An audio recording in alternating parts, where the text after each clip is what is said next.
എല്ലാവരും ഇസ്ലാമിനെ ഏറെ തെറ്റിദ്ധരിച്ചിരിക്കുന്നു. ഇസ്ലാമിൻ്റെ ഖുർആനും ഇസ്ലാമിൻ്റെ പ്രവാചകനും ഇസ്ലാം അവതരിപ്പിക്കുന്ന ദൈവവിശ്വാസവും അത്യന്തം അപകടകരമായ ഭീകരമായ ഒരാശയമാണ് എന്ന നിലയിലാണ് അവതരിപ്പിക്കപ്പെടുന്നത്.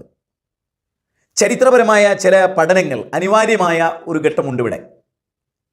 മുഹമ്മദ് നബി സല്ലല്ലാഹു അലൈഹി വസല്ലം 1400 വർഷങ്ങൾക്ക് മുമ്പ് അറബ് ജനതയിൽ പ്രവാചകനായി വരുമ്പോൾ ആ ജനതയുടെ അവസ്ഥ എന്തായിരുന്നു?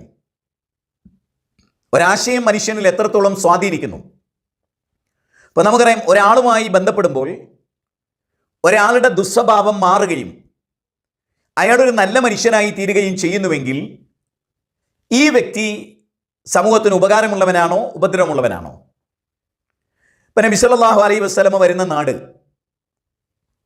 അബ്ദുറഹ്മാൻ ഇബ്നു ഖൽദൂൻ വിശ്വപ്രസിദ്ധനാണ്. അദ്ദേഹത്തിൻ്റെ മുഖദ്ദിമയുടെ വളരെ ശ്രദ്ധേയമായ ഒരു നിരീക്ഷണം, ഊഷരഭൂമിയിൽ ഊഷര ഹൃദയം പേറിയ ഒരു ജനപദമായിരുന്നു അവർ റസൂൽ വരുമ്പോൾ ആരായിരുന്നു? ദെൻ 23 കൊല്ലം കൊണ്ട് സംഭവബഹുലമായ ചരിത്രത്തിലൂടെ ആ പ്രവാചകൻ അവരെ നയിച്ചതിന് ശേഷം, മാതൃക കാണിച്ചതിന് ശേഷം അവരുടെ സ്വഭാവത്തിൽ സാരമായ പരിവർത്തനം ഉണ്ടായിട്ടുണ്ടോ?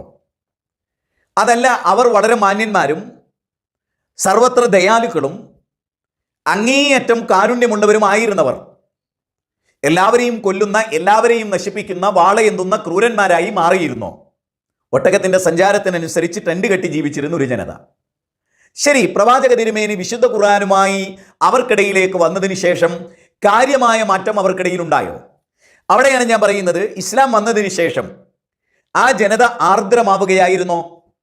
അലിവുള്ളവരും കാരുണ്യമുള്ളവരും സഹാനുഭൂതിയുള്ളവരും ആകുകയായിരുന്നുവോ? വൈദൽ മഊദത്ത് സുയിലത്ത് ബി അയ്യി ദംബിൻ കുത്തിലത്ത്, വിശുദ്ധ ഖുർആനിലെ 81-ാം അധ്യായം 8-9 വാചകങ്ങൾ. ആ വാചകത്തെ സംബന്ധിച്ച് ചോദിച്ചപ്പോൾ ഒരു മനുഷ്യനെ കുറിച്ച് പറയപ്പെടുന്നുണ്ട്. അദ്ദേഹം ഇങ്ങനെ വിവരിച്ചതായി ഉമർ ബിൻ ഖത്താബ് റളിയല്ലാഹു അൻഹു നുമാൻ ഇബ്നു ബഷീർ റളിയല്ലാഹു തആല അൻഹു പറയുകയാണ്. ഞാൻ എൻ്റെ ജാഹിലിയ കാലഘട്ടത്തിൽ, അഥവാ പ്രവാചക തിരുമേനി പ്രവാചകനായി അവർക്കിടയിൽ നിയോഗിക്കപ്പെടുന്നതിന് മുമ്പ് എൻ്റെ 8 പെൺകുട്ടികളെ ഞാൻ ജീവനോടെ കുഴിച്ചുമൂടിയിട്ടുണ്ട്. ഈ ഇസ്ലാമോഫോബിയ എന്ന വളരെ ശ്രദ്ധേയമായ ഈ പ്രോഗ്രാമിൽ നിങ്ങൾ ഏറെ ശ്രദ്ധിക്കേണ്ട കാര്യമാണ്. തൻ്റെ ബീജത്തിൽ പിറന്ന പൊന്നോമന പുത്രികളിൽ 8 പേരെ പ്രവാചക തിരുമേനി കടന്നു വരുമ്പോൾ ക്രൂരമായി കൊന്നിരുന്നു എന്നർത്ഥം. ചരിത്രത്തിലെ പല ഭാഗങ്ങളിലും കാണാം, കുട്ടികളെ കൊല്ലാൻ കൊണ്ടുപോയി കുഴിച്ചുകൊണ്ടിരിക്കുന്നതിനിടയിൽ പിതാവിൻ്റെ താടി രോമിലായ മണ്ണ് വരെ ആ കുട്ടികൾ തട്ടിക്കൊടുത്തിരുന്നു. എന്നിട്ട് പോലും ക്രൂരമായ ആ പെൺകുട്ടികളെ കുഴിച്ചുമൂടിയിരുന്നു. അവരുടെ അഭിമാനത്തിന് ക്ഷതമേൽക്കുന്ന വലിയൊരു വിഷയമായിരുന്നു. വൈദാ ബുശ്ശിറ അഹദുഹും ബിൽ ഉൻസാ ലല്ല വജ്ഹുഹു മുസ്വദ്ദുൻ വഹുവ ഖളീം, ഒരു പെണ്ണ് ജനിച്ചാൽ അവരുടെ മുഖം വിവർണമായി പോകുമായിരുന്നു.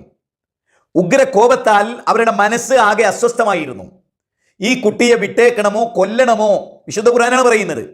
അങ്ങനെ ആ കുഞ്ഞിനെ കൊന്നിരുന്നു അവർ.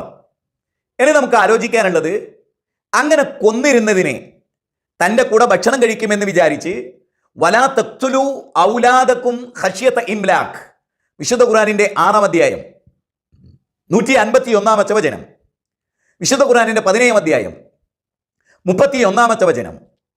ദാരിദ്ര്യ ഭയത്താൽ കുട്ടികളെ കൊല്ലരുത്, ഭ്രൂണഹത്യ ചെയ്യരുത്. MTP എന്ന ഓമന പേരിൽ അറിയപ്പെട്ട ഒരു സംഭവം നമ്മുടെ നാട്ടിലുണ്ട്.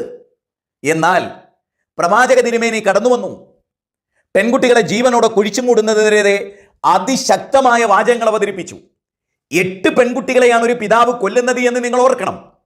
പ്രവാചകന്റെ വരവോടുകൂടി ദൈവത്തിങ്കൽ ഗുരുതരമായ ശിക്ഷ ലഭിക്കുന്ന പാപമാണ് പെൺകുട്ടികളെ കൊന്നു കുഴിച്ചുമൂടലെന്ന് പഠിപ്പിക്കുക വഴി ഇസ്ലാം മനുഷ്യനെ ആർദ്രചിത്തനാക്കുകയാണോ? മനുഷ്യനെ ക്രൂരനാക്കുകയാണോ? ദയയുടെ, ആർദ്രതയുടെ, അലിവിൻ്റെ, അനുകമ്പയുടെ വിശാലമായ ലോകം അവരുടെ മുമ്പിൽ തുറക്കപ്പെടുകയായിരുന്നു. നിന്റെ ഉമ്മ അല്ലെങ്കിൽ നിന്റെ അമ്മ ബൗദ്ധൈവ വിശ്വാസിയാണെങ്കിൽ പോലും വസാഹിബുഹുമാ ഫിദ്ദുന്യ മഅറൂഫ, ഖുർആനിലെ 31-ാം അധ്യായം 13 മുതൽ 15 വരെയുള്ള വാചകം. മാതാപിതാക്കൾ ബൗദ്ധൈവ വിശ്വാസികളാണെങ്കിലും വസാഹിബുഹുമാ ഫിദ്ദുന്യ മഅറൂഫ, ദുനിയാവിൽ അവരോട് ഏറ്റവും നല്ല രൂപത്തിൽ പെരുമാറുകയും അവരോട് കാരുണ്യം കാണിക്കുകയും ചെയ്യണമെന്നാണ് പഠിപ്പിക്കുന്നത്. വലിയവരെ ബഹുമാനിക്കണമെന്നും ചെറിയവരോട് കാരുണ്യം കാണിക്കണമെന്നും ഈ പ്രവാചക തിരുമേനി ലോകത്തെ പഠിപ്പിക്കുകയാണ് ഉണ്ടായത്.